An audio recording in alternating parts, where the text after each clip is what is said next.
Good morning, my minions. Today we're going to be talking about Ultron from the upcoming movie Avengers Age of Ultron. This is just a quick primer for people who don't know a whole lot about Ultron. They're kind of wondering, what is with this robot? What's going on here? So this is everything that I know about Ultron, or all the relevant things I know about Ultron, condensed in a quick, easy video. I'm going to do follow-up videos with the Vision, Quicksilver, and Scarlet Witch, just to give you the quick rundown of everything and make sure you're all prepared for the movie. So Ultron is a robot created by Hank Pym. Hank Pym is Giant Man, a character we haven't seen yet, also known as Ant-Man, a character we haven't seen yet, but will see in an upcoming Paul Rudd movie. And Ultron apparently is going to be created by Tony Stark in this. I think he might be created by the previous Ant-Man in this movie. They might be kind of a program built and kind of stored. There's been some mention of that. We'll see. So, Ultron was created based on Hank Pym's brain patterns. And that's why Ultron is so hateful. Hank Pym has tremendous self-loathing. And Ultron is just, all kind of the ego stuff is wiped away, and he's just Hank Pym's id put into this indestructible robot body. Incredibly dangerous. He he doesn't want to conquer the earth. He doesn't want to steal gems. He wants to exterminate humanity and replace it with himself, with something new, with a race of robots based on his own vision. So what does he do? Why is this robot such a threat? And the answer to that is he has an adamantium shell. Adamantium is one of the materials in Captain America's shield. It is indestructible. The Hulk can't crush it. Thor can't crush it. It is incredibly durable.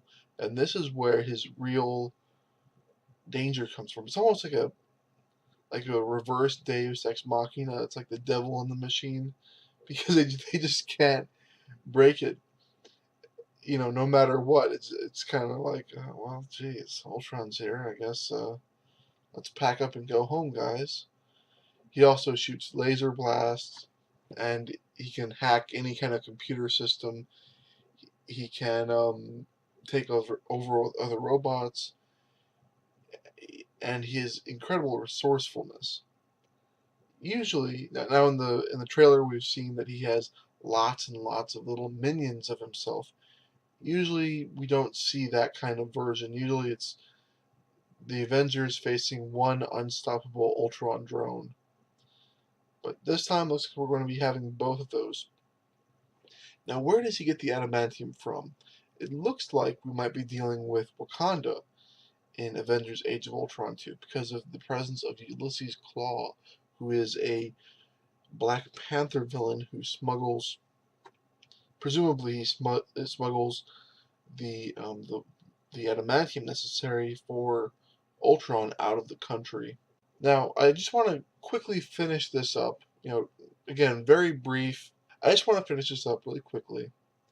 Again, this is just a very brief rundown of Ultron, just to give you a little bit of background before the movie of the two most recent events with Ultron, because these versions are going to be closest to the movie, as they made them with the movie in mind.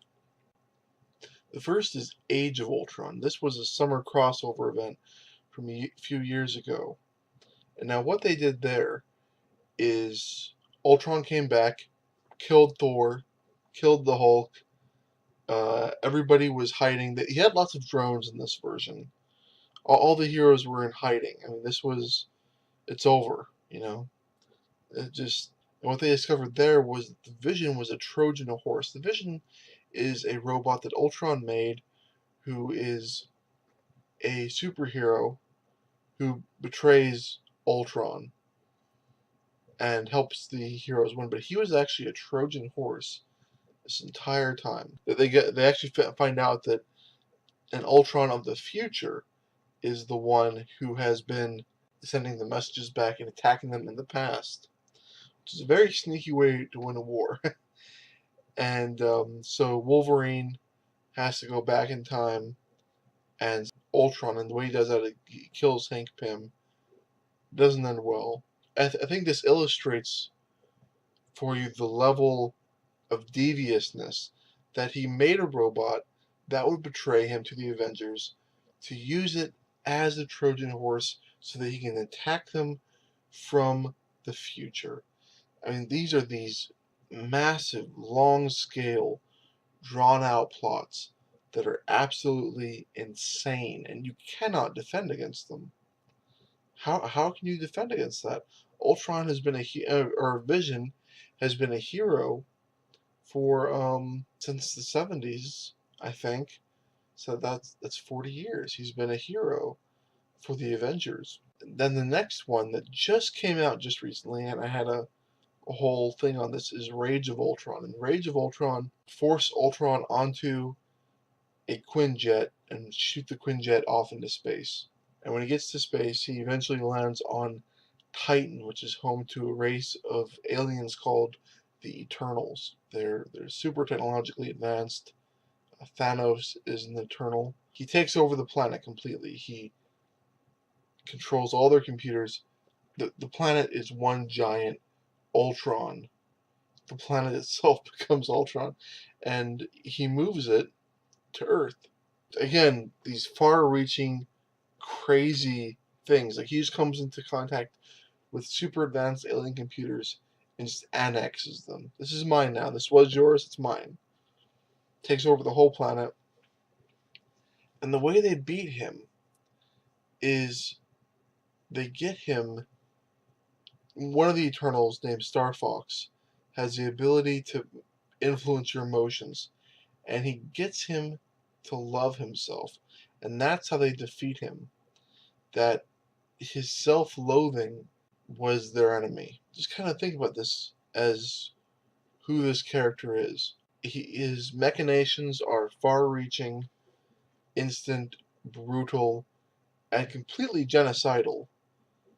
That there is no making deals with Ultron. Ultron's not going to join the Legion of Doom. He wants to kill all biological life in the universe. All of it. Enjoy the movie, and please look up the next movies in this series. Thanks, and also please check out my crowdsourcing campaigns at the end of the video. Have a good one, guys.